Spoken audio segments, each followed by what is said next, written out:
But what interested me, and I'd be interested in Stephen's view on this as another Kiwi, the voter turnout was 90.7%. 90.7%. And I looked at the voter turnout for New Zealand in the last election, and we're down in the 70s, 70, 74 or something.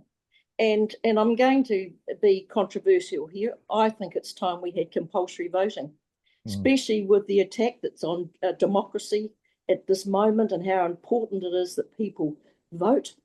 And it might be a donkey vote, some of that, Jeremy, but because of the system mainly.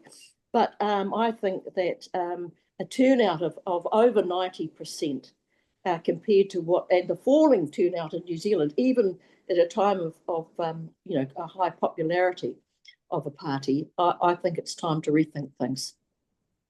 That's a really great point.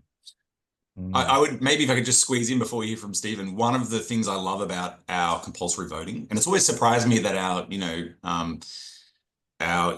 cousins across the ditch don't have compulsory voting, because we share a lot of similarities in so many other ways. But I think compulsory voting is a wonderful antidote to the rise of populist politics, because instead of appealing to your base to try and get the vote out, like you want people to turn up on election day, well, everyone's going to turn up because they've got to. And so it shifts the conversation a little bit more to, well, how are we going to fix these problems? So yeah, but didn't mean to interrupt. I'd love to hear Stephen. Well, kia ora koutou katoa, and great pleasure to be with you all today. And compulsion clearly has a place, doesn't it? Because we see the difference in voter turnout. Of course, here in New Zealand, we had thought that maybe the introduction of our MMP system would have given rise to greater confidence in politics and encouraged more people to be involved. It doesn't really seem to have done that so much, although it has certainly created greater diversity, in our parliament. And I think that it's good that we look at all of these things from time to time. Of course, clearly in New Zealand, we're going through a period of reflection about whether we should have a 4-year parliament or not.